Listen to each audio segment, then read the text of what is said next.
Hi friends, welcome to Unlimited Foodies. நான் சூரியகலா விஸ்வநாதன் பேசுறேன். இன்னைக்கு நம்ம பார்க்க போற தீபாவளி ரெசிபி வந்து சுசியம். சுசியம் வந்து எல்லார் வீட்லயுமே கண்டிப்பா தீபாவளி அன்னைக்கு செய்வீங்க. இதை வந்து நம்ம எப்படி ரொம்ப டேஸ்டா பண்றதுன்றத பார்க்கலாம். சுசியத்துக்கு தேவையான இன்கிரிடியன்ஸ் என்னென்னன்றத பார்க்கலாம். நான் சுழியம் செய்யறதுக்கு 250 கிராம் கப்ல கடலைப்பருப்பு எடுத்திருக்கேன். இதை வந்து நான் அரை மணி நேரத்துக்கு முன்னாடியே தண்ணியில ஊற வச்சு வடிகட்டி வச்சிருக்கேன் பாருங்க. இது மாதிரி நம்ம செய்யறதுனால நம்ம வந்து வேக வைக்கக்குள்ள நல்லா மலர்ந்திருக்கும். நம்ம மசிச்சோன்னா உடனே மசிக்கிறதுக்கு ஈஸியா இருக்கும். தண்ணியில வந்து நீங்க ஊற வைக்காத கடலைப்பருப்பை வேக வச்சீங்கன்னா அந்த அளவுக்கு வந்து மசியாது, அந்த அளவுக்கு சாஃப்டாவும் இருக்காது. அதனால நான் வந்து அரை மணி நேரத்துக்கு முன்னாடியே கடலைப்பருப்பை ஊற வச்சுட்டேன். இப்போ இதை நம்ம குக்கர்ல 4 விசில் வச்சு வேக வச்சு எடுத்துக்கலாம். இப்போ நம்ம குக்கர்ல கடலைப்பருப்பை நம்ம போட்டுடலாம். இப்ப கடலைப்பருப்புக்கு தண்ணி எப்படி வைக்கணும்னா, கடலைப்பருப்பு முழுகிற அளவுக்கு தண்ணி ஊத்தினா போதும். ரொம்ப தண்ணி ஊத்த தேவையில்ல. இதுல ஒரு பிஞ்சு சால்ட் போட்டுக்கலாம். ஏன்னா நம்ம வந்து ஸ்வீட் செய்யறதுனால கொஞ்சம் சால்ட் போட்டா இன்னும் கொஞ்சம் தூக்கலா காமிக்கும் இனிப்பு. அதுக்காக தான். இது கூட நான் ஒரு பிஞ்ச் அளவு உப்பு சேர்த்துக்கிறேன்.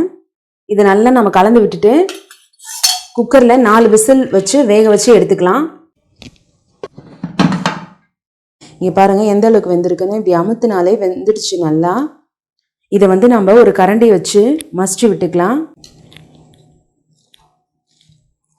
நம்ம இப்போ வேக வச்சோடனே கொஞ்சம் தண்ணி இருந்ததுன்னா அதை நம்ம வடிகட்டிட்டு அதுக்கப்புறமா நம்ம இதை வந்து இது மாதிரி நம்ம அழுத்தி விட்டுக்கலாம். இப்போ கடலைப்பருப்பை நம்ம நல்லா மசிச்சாச்சு பாருங்க. நான் வந்து ஃபுல்லாக எல்லாத்தையுமே ரொம்ப வந்து மசி வைக்கல. கொஞ்சம் கொஞ்சம் கடலைப்பருப்பு தென்படும். ஏன்னா நம்ம சாப்பிடக்குள்ள வாயில் வந்து தென்பட்டால் ரொம்ப நல்லா டேஸ்ட்டாக இருக்கும். அதுக்காக தான் நான் இதை மாதிரி வந்து மசிச்சிருக்கேன்.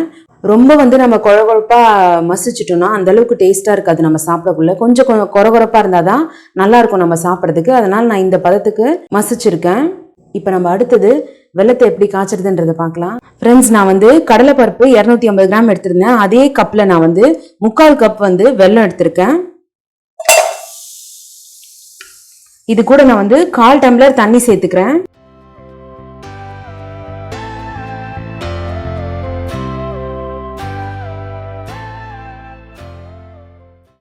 நம்ம எதுக்காக இந்த வெள்ளத்தை வந்து நான் காய்ச்சறேன்னா, சின்ன சின்ன மண்ணு துகள், கரும்போட சக்கை இதெல்லாம் இருக்கும். அதனால தான் வந்து நான் வெள்ளத்தை காய்ச்சிக்கிறேன். காய்ச்சி நம்ம வந்து வடிகட்டி எடுத்துக்கலாம். கம்பி பதத்துக்குலாம் நம்ம எடுக்க தேவையில்ல. வெள்ளத்தை வந்து காய்ச்சி மட்டும் எடுத்துக்கலாம். ஃப்ரெண்ட்ஸ், இப்போ வெள்ளம் வந்து நல்லா வந்து கரைஞ்சிருச்சு. இப்போ நம்ம வந்து அடுப்பு ஆஃப் பண்ணிட்டு நம்ம வடிகட்டி எடுத்துக்கலாம். ஃப்ரெண்ட்ஸ், இப்போ நம்ம சுழியம் செய்யறதுக்கு பூர்ணம் எப்படி செய்யறதுன்றதை பார்க்கலாம். நான் இப்போ ஒரு கடாய் வச்சிருக்கேன். நான் அதில் வந்து 1 ஸ்பூன் நெய் விட்டுக்கிறேன். நான் அரை மூலி துருவன தேங்காய் எடுத்துருக்கிறேன். இந்த தேங்காய் வந்து நம்ம நெய்யிலே கொஞ்சம் நல்லா வந்து வறுத்துக்கலாம். அப்பதான் வந்து அந்த நெய் வாசனையோட நல்லா இருக்கும் டேஸ்டா. ரொம்ப வந்து கோல்டன் ப்ரௌன் கலர் ஆகணும்னு ஒன்றும் அவசியம் இல்லை. தேங்காய் அந்த வந்து ஈரப்பதம் போனாலே போதும். நமக்கு கொஞ்சம் உதிரியா வந்தா போதும்.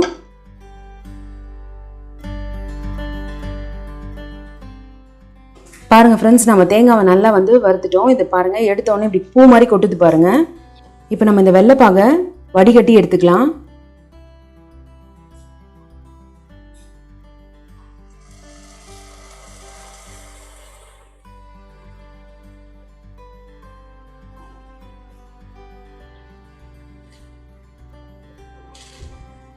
உங்களுக்கு வெல்லம் இன்னும் கொஞ்சம் அதிகமாக வேணும்னாலும் நீங்கள் ஸ்வீட்டுக்கு ஆட் பண்ணிக்கலாம். எக்ஸ்ட்ரா வேணும்னா வெல்லம் அதிகமாக சேர்த்துக்கலாம். நீங்கள்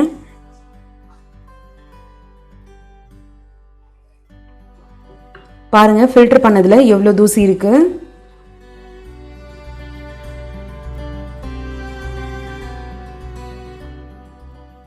ஃப்ரெண்ட்ஸ், இது கூட நான் வாசனைக்காக ஏலக்காய் பவுடர் கொஞ்சோண்டு போட்டுக்கிறேன். வெள்ளத்தை ஊற்றி நம்ம தேங்காய் போட்டதுனால கொஞ்சம் நல்ல பபிள்ஸ் வந்துருக்கு பாருங்க. இந்த டைம்ல வந்து நம்ம கரெக்டான டைமு.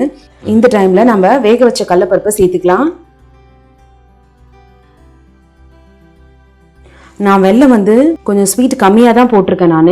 நீங்கள் உங்களுக்கு அதிகமாக வந்து ஸ்வீட் சாப்பிட்றவங்களா இருந்தீங்கன்னா கொஞ்சம் வெல்லம் அதிகமாக சேர்த்து போட்டுக்கோங்க. ஏன்னா நான் மைல்டாக தான் நாங்கள் யூஸ் பண்ணுவோம் வீட்டில். அதனால நான் வந்து கொஞ்சமாக தான் வெல்லம் சேர்த்துருக்கிறேன். இப்போ பூர்ணம் வந்து கொஞ்சம் இலகுன மாதிரி இருக்கு. உருண்டை பிடிக்கிற பதத்துக்கு வந்தோடனே நம்ம அடுப்பு ஆஃப் பண்ணிடலாம். ஃப்ரெண்ட்ஸ், இப்போ பாருங்க பூர்ணம் நல்லா கட்டி ஆயிடுச்சு. இப்போ நம்ம கொஞ்சம் எடுத்து உருட்டி பார்ப்போம்.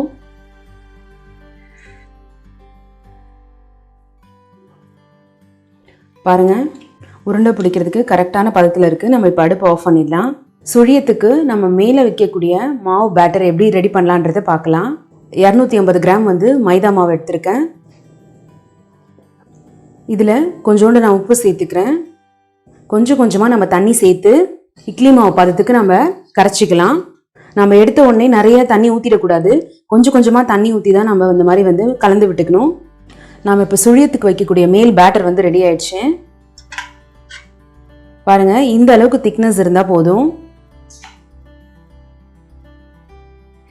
ஃப்ரெண்ட்ஸ், நம்ம சுழியத்துக்கு வைக்கக்கூடிய பூர்ணம் இந்த மாதிரி நான் பால் மாதிரி உருட்டியிருக்கேன் பாருங்கள். சின்ன லட்டு மாதிரி இருக்குது பார்க்குறதுக்கு.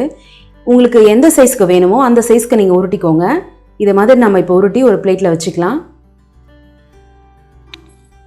ஃப்ரெண்ட்ஸ், இப்போ நம்ம பூர்ணத்தை நல்லா லட்டு மாதிரி நம்ம லட்டு ஷேப்புக்கு நான் பிடிச்சி வச்சுருக்கேன் பாருங்கள். குட்டி குட்டியாக அழகாக இருக்குது பார்க்குறதுக்கே. வாங்க நம்ம சுழியத்தை எப்படி ஃப்ரை பண்ணலான்றதை பார்க்கலாம். ஃப்ரெண்ட்ஸ், இந்த சுசியம் நம்ம நிறைய பேர் இருக்குது இதுக்கு. இதை சில பேர் சுயம்னு சொல்லுவாங்க, சில பேர் சுசியம்னு சொல்லுவாங்க, சில பேர் சுழியம் சொல்லுவாங்க. இப்போ வாங்க நம்ம எப்படி ஃப்ரை பண்ணலான்றதை பார்க்கலாம். ஃப்ரெண்ட்ஸ், இப்போ நான் ஒரு கடாயில் எண்ணெய் வச்சுருக்கேன். எண்ணெய் சூடானோடனே நம்ம சுசியம்மை போட்டு எடுத்துக்கலாம். எண்ணெய் சூடாயிடுச்சு. இப்போ நம்ம பூர்ணம் செஞ்சு வச்சுருக்கோம் இல்லையா, அதை நம்ம இந்த மாவில் போட்டுடலாம். போட்டு ஃபுல்லாக நம்ம முழுகிற மாதிரி நல்லா டிப் பண்ணிக்கலாம்.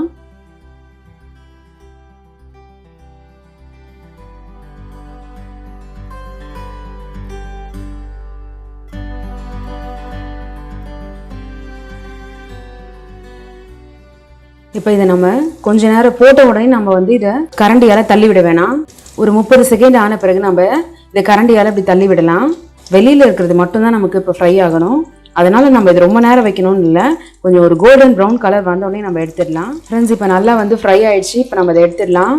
பாருங்கள் ஃப்ரெண்ட்ஸ், எவ்வளோ சூப்பராக வந்திருக்குன்னு. இதே மாதிரி நம்ம மீதி இருக்க எல்லாத்தையுமே ஃப்ரை பண்ணி எடுத்துடலாம். ஃப்ரெண்ட்ஸ், நம்ம சுசியம் எல்லாத்தையும் ஃப்ரை பண்ணி எடுத்துட்டோம். பாருங்கள் எவ்வளோ சூப்பராக வந்திருக்குன்ட்டு. பாருங்க, கலரும் டெக்ஸ்டரும் நல்லா பெர்ஃபெக்ட்டா வந்திருக்கு பாருங்க. இந்த ரெசிபி உங்க வீட்டில் ட்ரை பண்ணி பாருங்க. ட்ரை பண்ணி பார்த்துட்டு எப்படி வந்ததுன்னு சொல்லிட்டு கமெண்ட் பண்ணுங்க. இந்த வீடியோ பிடிச்சா லைக் பண்ணுங்க. மறக்காம அன்லிமிட்டெட் ஃபுட்டீஸ்க்கு சப்ஸ்கிரைப் பண்ணுங்க. இந்த சேனலை பார்க்குற புது வியூவர்ஸா இருந்தா அன்லிமிட்டெட் ஃபுட்டீஸை சப்ஸ்கிரைப் பண்ணிட்டு பக்கத்தில் இருக்க பெல் ஐக்கானை கிளிக் பண்ணிட்டு ஆல்னு செலக்ட் பண்ணுங்க. அன்லிமிட்டெட் ஃபுட்டீஸ் சார்பாக அனைவருக்கும் இனிய தீபாவளி நல்வாழ்த்துக்கள். Thank you, friends.